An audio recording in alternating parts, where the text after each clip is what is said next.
حضرت سفینہ ایک صحابی ہے، جنگل میں رستہ بھول گئے تھے تو سامنے شیر آ گیا. تو شیر نے جب منہ کھولا تو پتہ ہے حضرت سفینہ کی زبان سے کیا نکلا؟ کہنے لگے او شیر ذرا خیال کرنا میں رسول اللہ کا غلام ہوں. اس مقام پہ بھی یہی نکل رہا ہے کہ میں نبی پاک کا غلام ہوں. ایمرجنسی میں بھی جب کہا میں حضور کا غلام ہوں تو شیر نے دو ملانی شروع کر دی، قدم چومنے شروع کر دیے. شیر پیچھے ہٹ گیا. تو آپ کی زبانوں پر یہ بات جاری ہو کہ ہم نبی پاک صلی اللہ علیہ وسلم کے غلام ہیں. نبی پاک صلی اللہ تعالی علیہ وسلم نے فرمایا، بخاری شریف میں صحیح درجے کی روایت ہے، کریم فرماتے ہیں اگر تم وہ جان لیتے نا جو میں جانتا ہوں، اگر تمہیں اس کا علم ہوتا نا جس کا مجھے علم ہے، تو فرمایا تم رویا کرتے، تمہاری کیفیات اور ہو جاتی. بعض اوقات کچھ لوگ غیر سنجیدگی کا مظاہرہ کرتے ہیں، ہنستے ہیں، شغل بناتے ہیں. بہت سارے کام ایسے ہیں، بہت سارے فیوز و برکات ایسے ہیں جو انہیں ملنے ہوتے ہیں، نہیں مل پاتے. تو وہ غیر سنجیدگی، طبیعت کی، لہجے کی غیر سنجیدگی، ان سے وہ فیوز و برکات اٹھا لیتی. میں دوستوں سے کہتا ہوں، آپ کسی جگہ محفل میں جاتے ہیں، آپ کسی دینی اجتماع میں جاتے ہیں، لیکن رستے میں اگر آپ شغل کرتے ہوئے جا رہے ہیں، ہنستے ہوئے جا رہے ہیں، آپ نے کیا فائدہ حاصل کیا؟ آپ جہاں بھی جا رہے ہیں موبائل آپ کا آن ہے، موبائل دیکھ رہے ہیں، موبائل چلا رہے ہیں، موبائل ہی چل رہا ہے، تو آپ نے کیا سنجیدگی حاصل کی؟ پایا کیا؟ ہر کام صرف موبائل کے اسٹیٹس کے لیے کیا. تم اگر وہ جان لیتے جو میں جانتا ہوں. اصحاب صفا کے پاس قرآن مجید کی کوئی آیت تلاوت کی گئی تو وہ رونے لگے. صحابہ رو پڑتے تھے، اللہ کے خوف سے، خشیت سے رو پڑتے تھے. کوئی آیت تلاوت کی گئی، اصحاب صفا رو پڑے. ان کو روتا دیکھ کر حضور بھی آئے اور اللہ کے رسول کی آنکھوں میں بھی آنسو آ گئے.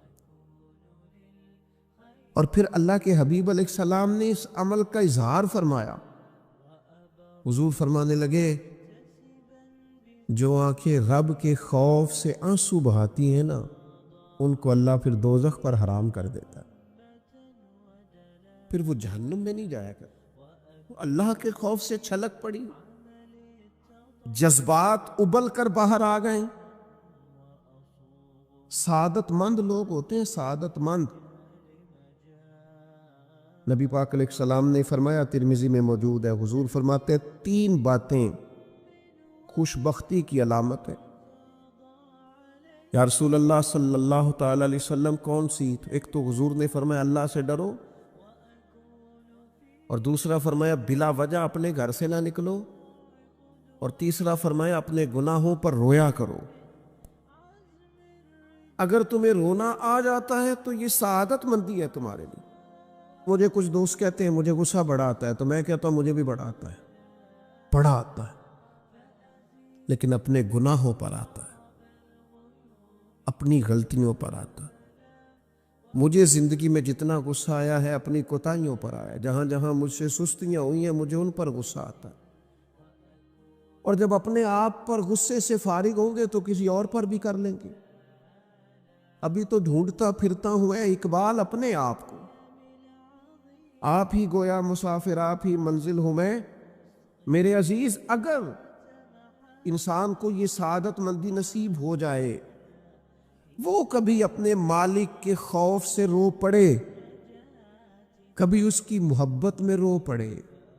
مجھے بتائیں نا، بچہ جب رو ہی پڑتا ہے تو پھر اماں سارے کام چھوڑ کے متوجہ ہو جاتی.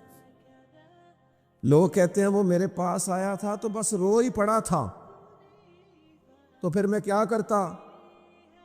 وہ رو ہی پڑا ہے تو معاملہ ختم ہو گیا. بچے کی شدید غلطی پر اسے ڈانٹا تھا پر وہ رو پڑا، نرم ہو گیا دل ماں کا، باپ کا، چچا کا، بڑوں کا، چونکہ وہ رو پڑا ہے. عزیز بھائی، جب تو بھی رب کی بارگاہ میں رو ہی پڑے گا نا، جب تو اس کی خشیت سے ٹوٹ ہی جائے گا، جب اس کے حضور آ کے عرض کرے گا نا مالک میں کہاں جاؤں تیری بارگاہ میں نہ ہوں، کہاں جاؤں؟ اعلیٰ حضرت بریلوی رحمۃ اللہ علیہ کے والد تھے، بڑے درد سے دعا کرتے تو لوگ ان سے دعائیں کرایا کرتے تھے، اور عجیب سے نا دعا کے اندر محو ہو جاتے تھے۔ اپنے لفظوں میں بات کروں تو بڑی کھوب کے دعا کر دے سن، بعض بندے رٹیاں رٹائیاں دعاواں کر دیں، بس وہ ٹھیک ہے، ہاتھ اٹھا دیے جو مولانا صاحب کہیں گے ہم بھی، وہ بڑے محو ہو کے دعا کرتے تھے۔ کسی نے ان سے کہا حضرت اتنی للہیت سے اور اتنی محویت سے اور اتنے ذوق سے دعا کیسے؟ فرمانے لگے میں نے اپنی بیوی سے طریقہ سیکھا ہے۔ سیکھنے والے سبھی جگہ سے سیکھتے، اپنے بچوں سے بھی سیکھ لیتے، اور جن کا خیال ہونا ہمارے پاس کل عقل آ گئی ہے، وہ بیچارے عقل کو خیر بات کہہ دیتے ہیں، جن کو سارا ہی پتہ ہے انہیں کچھ پتہ نہیں۔ کہتے بیوی سے سیکھا ہے دعا مانگنے کا طریقہ۔ حضرت وہ کیسے؟ فرمانے لگے اسے کوئی کام تھا مجھ سے، کوئی گھر کا خرچہ تھا، اس نے بتایا خرچہ، میں نے اسے کہا ابھی میرے پاس پیسے نہیں ہیں، آتے ہیں تو دوں گا۔ 2-4 دنوں کے بعد پھر اس نے کہا، میں نے کہا تھا گھر کے خرچے کے لیے کچھ پیسے، تو فرماتے ہیں میں نے کہا ابھی میرے پاس نہیں ہے، آتا ہوں تو دے دو۔ عورتوں کی عادت ہوتی ہے بار بار یاد کرانا، کہتے ہیں اس نے پھر یاد کرایا، وہ میں نے گزارش کی تھی کچھ پیسے چاہیے، فرماتے مجھے غصہ آ گیا، میں نے کہا تو کیا روز ایک ہی بات کرتی ہے، تجھے کہا ہے نا ابھی پیسے نہیں ہیں، آتے ہیں تو دے دوں گا۔ ہر روز یاد کرانے کا کیا مطلب ہے؟ ایک ہی بات کا رٹا لگایا، پیسے چاہیے، پیسے ٹھیک ہے، خرچ ہے، آپ ٹھیک کہہ رہے پر ابھی نہیں میرے پاس۔ کہتے میں نے ڈانٹ دیا۔ سعادت مند خاتون تھی، حوصلے سے ڈانٹ برداشت کی، تو کہنے لگی غلطی ہو گئی، مجھے نہیں بار بار کہنا چاہیے تھا، آپ تو ناراض ہی ہو گئے، لیکن ایک بات یہ کہنی تھی کہ آپ ہی میرے شوہر ہیں، میں آپ سے نہ کہوں تو پھر کس سے جا کے کہوں؟ آپ سے کہنا ہے نا، میرے آپ ہے نا میرے سر کے تاج، تو کس سے اور کہوں؟ میں اور کسی سے کہوں؟ شیخ فرماتے ہیں میرے ہاتھ میں کچھ چیز تھی، ہاتھ کانپا، وہ چیز گری، چھم چھم میرے آنسو ٹپکے، چھم چھم میں رو پڑا۔ تو خاتون کہنے لگی آپ کیوں روئے، کیا ہوا؟ تو فرمانے لگے مجھے تو رب سے مانگنے کا طریقہ تو نہیں سکھا دی، جب میں اس کی بارگاہ میں عرض کروں گا نا مالک بڑے دروازوں پہ گیا ہوں کوئی نہیں میری سنتا، بڑے درد کے ساتھ میں نے کہا ہے پر فریاد کو کوئی نہیں پہنچا، اے اللہ تو ہی میرا رب ہے، پھر تجھے نہ کہوں تو کس کی بارگاہ میں جا کے کہوں؟ میں بیمار ہوں اور شفاؤں کے لیے ترس گیا ہوں، میں مقروض ہوں اور جان چھڑانے کے لیے ترس گیا ہوں، میں کمزور ہوں اور سعادت پانے کو ترس گیا ہوں، میں بے کیف ہوں اور سجدوں کی لذت کے لیے بے چین ہو گیا ہوں، میں بے کیف ہوں اور چاہتا ہوں میرا قرآن پاک کی تلاوت سے دل لگے، پر مالک جب توفیق تو دینے والا ہے تو پھر تجھ سے نہ کہوں تو میں کس سے جا کے کہوں؟ نبی پاک صلی اللہ تعالی علیہ وسلم نے فرمایا 2 آنکھیں دوزخ میں نہیں جائیں گی۔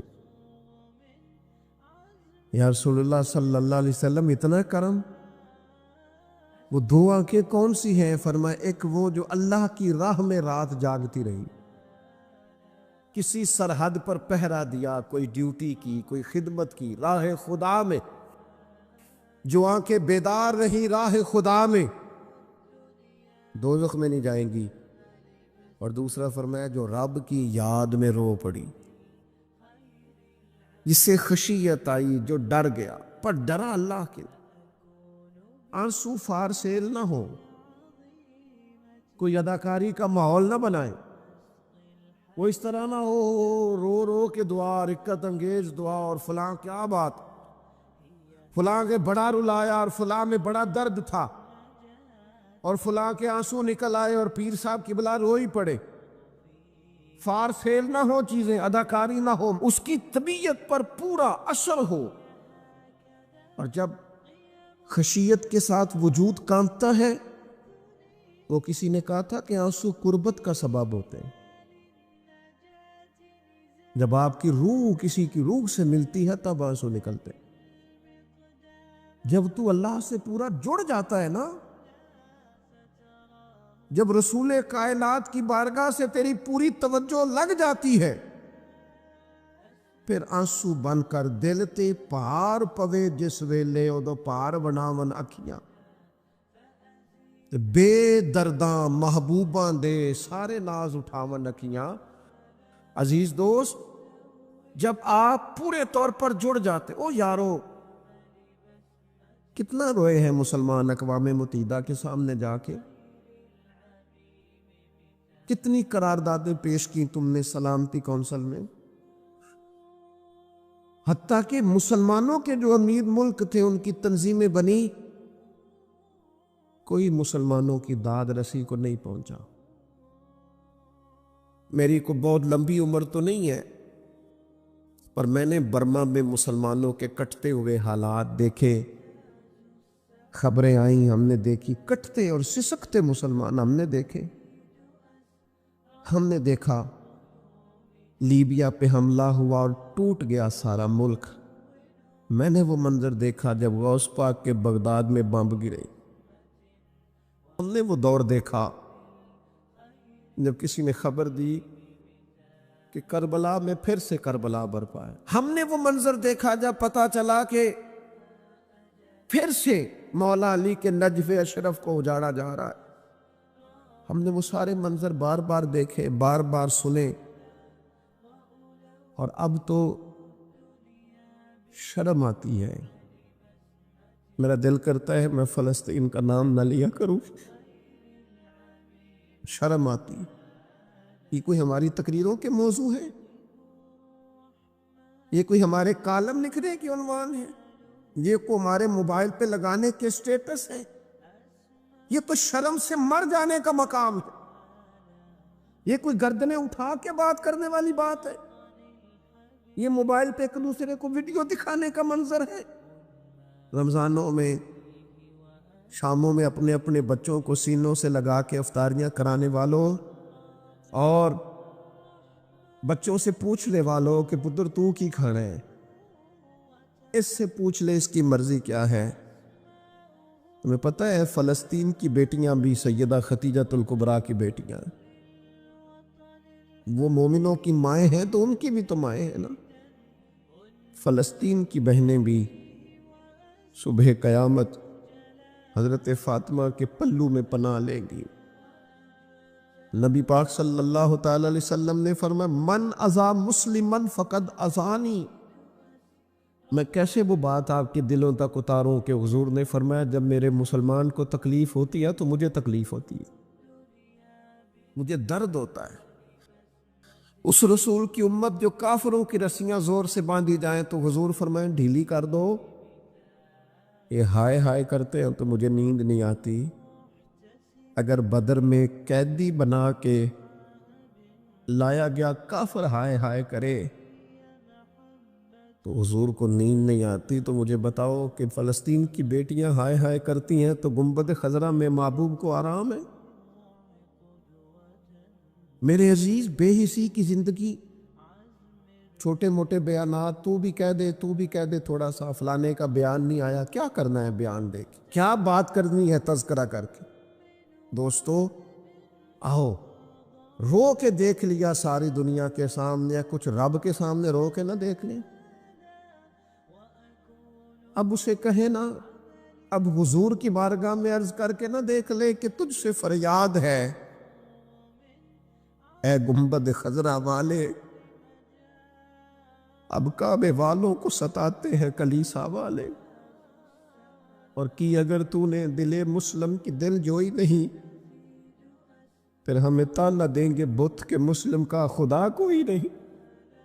اب اللہ رسول کی بارگاہ کی طرف رجوع نہ کر لے، اب چھوڑ نہ دیں سیاستدانوں کے گلے، اب چھوڑ نہ دیں دنیا اقوام متحدہ کی بات اور سلامتی کونسل کی بات، اب اپنے اللہ کی جانب رجوع نہ کریں. دیکھو نا، نبی پاک صلی اللہ تعالی علیہ وسلم نے ہمیں فرمایا تمہارے آنسو قدر والے ہیں، رب رسول کی بارگاہ میں بہانا. ان کو ضائع نہ کرنا۔ عزیز بھائیوں، عجیب بات ہے نا، حضور فرماتے ہیں احسان جتلانے والا جنت میں نہیں جائے گا، یعنی نیکی کر کے دوزخ خرید لی، احسان کر کے، خرچ کر کے اپنے لیے جہنم کٹھی کر لی۔ کیوں؟ احسان جتلایا، اس نے بتلایا ہے۔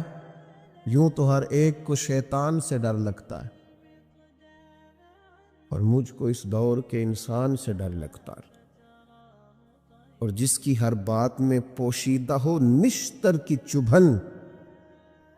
شاعر کا تخیل دیکھیے، نشتر کی چبھن، جس کی ہر بات میں پوشیدہ ہو نشتر کی چبھن، ایسے ہر صاحب احسان سے ڈر لگتا ہے۔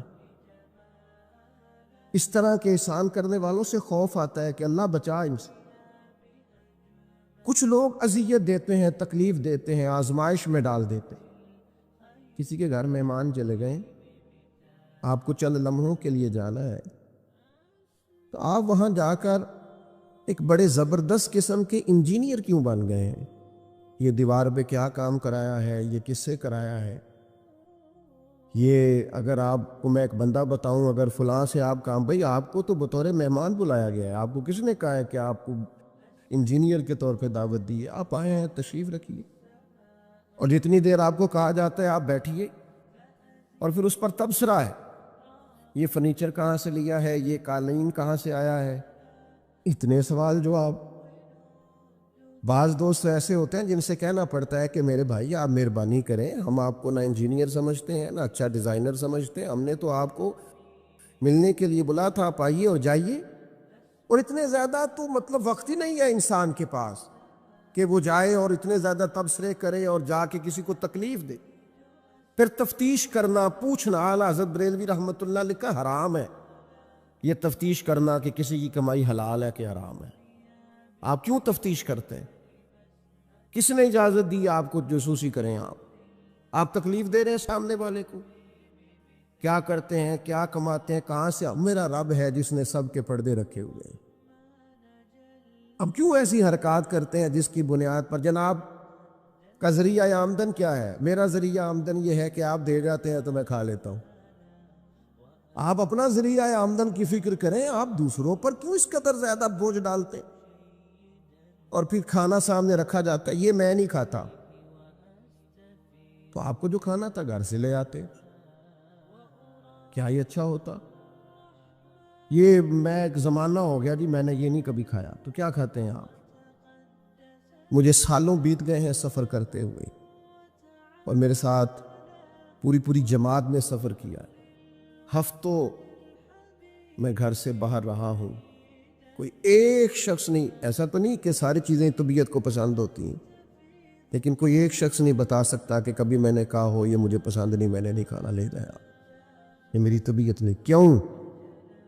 میں ایک دفعہ اپنے حضرت صاحب کے ساتھ تھا، ایک جگہ پہ کھانا آیا، تو میں نے گھر والوں سے کہا نمک دیجئے گا ذرا، تو صاحب فرمانے لگے بیٹا آپ نے وہ حدیث نہیں پڑھی کہ حضور نے فرمایا کھانا پسند نہ ہو تو چھوڑ دو لیکن عیب نہ نکالو؟ فرمایا کس موسم کے اندر انہوں نے کھانا پکایا ہے اور تم نے انہیں یہ کہہ دیا تمہیں نمک ہی نہیں ڈالنا آتا؟ فرمایا ان کے گھر کا ذائقہ ہے، وہ کم کھاتے ہو، تم تھوڑا زیادہ کھاتے ہوگے نمک، بعض لوگ ذرا کم کھاتے ہیں، تم نے یہ کس طرح کی حرکت کی ہے؟ وہ بیچارے جا کے پہلے وہ ڈانٹے گا کہ تم نے نمک ہی نہیں صحیح ڈالا، وہ نمک مانگ رہے ہیں، کیا ضرورت تھی؟ تھوڑا سا۔ وہ حضرت سلمان فارسی رضی اللہ تعالیٰ عنہ کے گھر میں مہمان آ گئے، آپ نے کھانا رکھا تو وہ صاحب کہنے لگے کبھی پودینے کی چٹنی ہو جاتی نا، تو اب ان کے پاس پیسے نہیں تھے، ان کا لوٹا تھا ان کے پاس پیتل کا یا لوہے کا، لے جا کے گروی رکھا کسی کے ہاں، جو وضو کے لیے رکھا ہوا تھا جناب سلمان فارسی نے، پھر وہ لوٹا گروی رکھ کے پیسے لائے، اس کا پودینہ خریدا اور لا کے مہمان کو دیا، تو مہمان کہنے لگا جی اللہ کا شکر ہے ہم قناعت پسند ہیں، جو مل جائے کھا لیتے ہیں۔ یعنی ایک تو یہ کہ پہلے فرمائش کر دی اور اس کے بعد نیک بننے کا ڈھونگ بھی رچایا۔ یہ بھی کچھ لوگوں کا طریقہ ہوتا ہے، وہ سارا کچھ کرنے کے بعد نا، یعنی 1.25 گھنٹے غیبتیں کرنے کے بعد کہنے چلو سانوں کی لگے، بھئی آپ 15 منٹ ہی رہ گئے تھے، 2 گھنٹے پورے ہونے لگے تھے، ساری تو کر لی آپ نے، اب پیچھے بچا کیا ہے؟ تو وہ کہنے لگے رہی میں قناعت پسند ہوں، جو مل جائے کھا لیتا ہوں۔ تو حضرت سلمان فارسی ناراض ہوئے جلال میں فرمانے لگے اگر تم قناعت پسند ہوتے تو میرا وضو کا لوٹا آج گروی نہ پڑا ہوتا۔ تم قناعت پسند ہو، اوپر سے جھوٹ بولتے ہو۔ لیکن تکلیف دینا، اذیت پہنچانا، ذہنی طور پر کسی کو ٹارچر کرنا، میری اب کبھی طبیعت خراب ہو جاتی ہے نا جی، تو چونکہ محبت کرنے والوں کی لسٹ لمبی ہے، طبیعت خراب ہو جاتی ہے تو میں بتاتا نہیں، کتنے کتنے دن خبر نہیں ہوتی، میری خواہش ہوتی ہے۔ پچھلے دنوں بھی ایک پورا دن ہاسپٹل میں گزارنا پڑا، میں نے بتایا نہیں، افواہ تھی کہ میری طبیعت خراب ہے، لوگوں نے پوچھ پوچھ کر بیمار کر دیا، نئے سرے سے بتانا پڑتا ہے ہویا کی سی۔ اور پھر کچھ تو اتنے خاص محبت کرنے والے ہوتے ہیں کہ انہیں پوری ڈیٹیل چاہیے ہوتی ہے پس منظر سمیت۔ آپ حضور علیہ الصلوۃ والسلام نے فرمایا بہترین عیادت وہ ہے جو جلدی ہو، نہیں تھوڑی دیر کے لیے مریض کے پاس جائیں، یہ بہقی میں حدیث موجود ہے، بہترین عیادت، بہترین تیمارداری وہ ہے جو جلدی ہو، فٹافٹ آپ آئیں، تھوڑی دیر بیٹھیں اور چلے جائیں۔ اتنی تفصیلات، پھر 7 نسخہ جات، پھر یا کچھ لوگ تو ایسے ہوتے ہیں جو اتنا ڈرا جاتے ہیں بیمار آدمی کو کہ وہ جلدی فوت ہونے والا ہو جاتا ہے۔ اس کہتے ہیں فلانے کو بھی یہ مرض تھا بیچارہ، 4 بچے فوت ہو گیا۔ آپ کو تو کہا تھا تسلی دیتے، مریض سے دعا کراتے، پھر ضد کریں گے، اصرار کریں گے، یہ کھا لیں، کھائیں گے تو اٹھیں گے، تھوڑا سا تو لیں۔ اللہ کے بندے، نبی کریم علیہ السلام نے فرمایا بیمار سے ضد نہ کرو، اسی اللہ کھلا پلا دیا کرتا ہے۔ تم ضد کر رہے ہو، اصرار کر رہے ہو، تکلیف دے رہے ہو، اذیت پہنچائی جاتی ہے۔ بڑے درویش آدمی تھے حضرت سری سختی، کبھی کسی سے سخت جملہ نہیں کہا۔ آپ بیمار تھے، ایک صاحب تیمارداری کرنے آ گئے، آپ کا خیال تھا کہ وہ ہو گئی تیمارداری، وہ جائیں۔ کئی لوگ ان کے بعد آئے چلے گئے، لیکن بیٹھے ہوئے ہیں، جا ہی نہیں رہے۔ تو حضرت سری سختی رحمۃ اللہ تعالیٰ علیہ، اب بعض دفعہ مروت ایسی ہوتی ہے کہ بندہ اپنی زبان سے معزز آدمی کہہ نہیں پاتا، لیکن وہ چونکہ تکلیف میں تھے، سردی کا موسم تھا تو دروازہ کھلا رہ گیا، تو وہ صاحب کہنے لگے حضور دروازہ بند کر دوں، ٹھنڈ آ رہی ہے۔ تو فرمانے لگے کر دیجئے، لیکن اگر کبھی باہر سے کر دینا تو ذرا زیادہ بہتر ہو جائے۔ معنی یہ تھا کہ آپ تشریف لے جائیں، چلے جائیں نہیں کہتے بزرگ۔ آپ کچھ لوگ ایسے ہوتے ہیں، انہیں رخصت بھی ذرا اعزاز کے ساتھ کرنا پڑتا ہے۔ آپ تشریف لے جائیں اور دروازہ باہر سے بند کر دیں تاکہ ہوا بھی نہ آئے اور آپ جیسا کوئی پکا مہمان دوبارہ بھی نہ آئے۔ تشریف لے جائیں، تکلیف نہیں دیں، اذیت نہ دیں کسی شخص کو کسی بھی طرح سے پریشان۔ ایک ہمارے ہاں اور بڑا مسئلہ ہے، میں تو مذاق کر رہا تھا۔ مذاق کیا ہوتا ہے؟ مذاق تو جاہلوں کا کام ہے۔ یہ موسیٰ علیہ السلام کی قوم نے کہا کہ ایک شخص کا انتقال ہو گیا ہے تو ہمیں بتایا جائے کس نے قتل کیا ہے، تو جناب موسیٰ علیہ السلام نے فرمایا گائے ذبح کرو۔ تو ان لوگوں نے کہا آپ ہم سے مذاق کرتے ہیں، اتتخذونہ ہزوا، آپ ہم سے مذاق کرتے ہیں؟ تو فرمایا اعوذ باللہ ان اکون من الجاہلین، میں اللہ کی پناہ چاہتا ہوں کہ میں جاہلوں میں سے ہو جاؤں۔ مذاق کرنے کو جناب موسیٰ نے، قرآن مجید کا پہلا پارہ کہتا ہے جاہلوں کا کام کہا ہے۔ مذاق ٹھیک ہے، دل لگی ٹھیک ہے، یعنی آپ خوش طبعی کریں۔ مذاق تو کسی کے عیب کا ہوتا ہے، تیری آنکھ کس طرح کی ہے، تیری ناک چپٹی ہے، یہ مذاق ہوتا ہے۔ کسی کے رنگ کو لے کر، کسی کے قد کو لے کر، کسی کی توتلی زبان کو لے کر، یہ جاہلوں کی علامت۔ آپ دل لگی کریں، حضور بھی دل لگی فرماتے، مسکراتے دل لگی کریں، اس میں کسی کو تکلیف نہیں ہوتی، کسی کا عیب نہیں اچھلتا، کوئی بات ایسی خوشی کی آپ اس پہ خوش ہو جائیں۔ لیکن آپ یہ جو رویے ہمارے ہاں پائے جاتے ہیں، یہ مذاق ہے، اور مذاق شریعت میں جاہلوں کی علامت ہے۔ حضور فرماتے ہیں قیامت والے دن وہ لوگ جو لوگوں کا مذاق اڑاتے تھے، تکلیف دیتے تھے، قیامت والے دن ان کے ساتھ یہ معاملہ ہوگا کہ جنت کا دروازہ ان کے لیے کھولا جائے گا، پھر بند کر دیا جائے گا، پھر کھولا جائے گا، پھر بند کر دیا جائے گا، پھر کھولا جائے گا، اور پھر دوبارہ وہ کہیں گے یہ کیا ہو رہا ہے؟ تو انہیں کہا جائے گا تمہارے اس مذاق کی تمہیں سزا دی جا رہی ہے جو دنیا میں تم اللہ کے بندوں کے ساتھ کرتے تھے۔ تکلیف دیتے ہیں لوگ۔ یہ کچھ سال پہلے کی بات ہے، آپ کو پتہ ہے ہمارے ہاں اپریل فول بھی منایا جاتا ہے، جھوٹ بولنے کا دن موز۔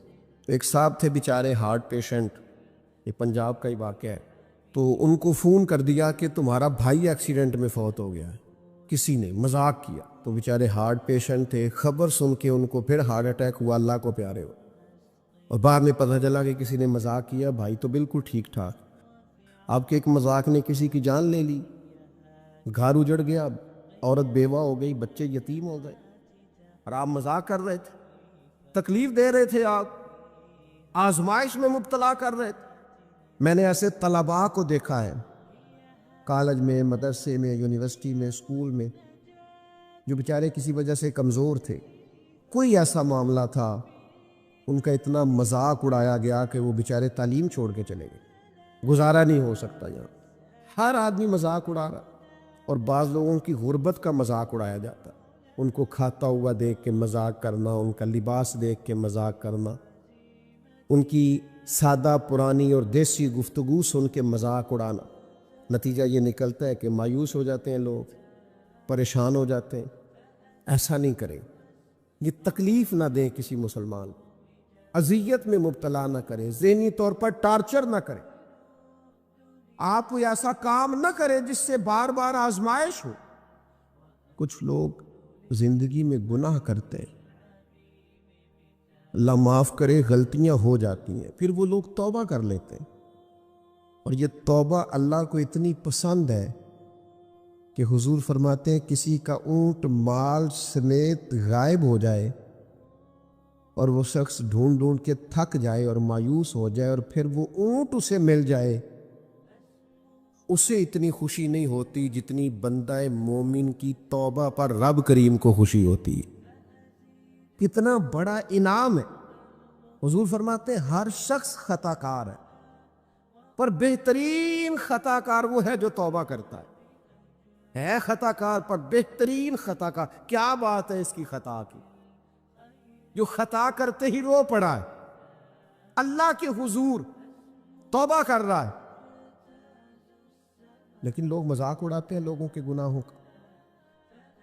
وہ توبہ کر چکے ہیں، وہ چھوڑ چکے ہیں، وہ اس راہ سے ہٹ چکے، لیکن مذاق کرنا، مذاق اڑانا، تکلیف دینا، اذیت میں مبتلا کرنا۔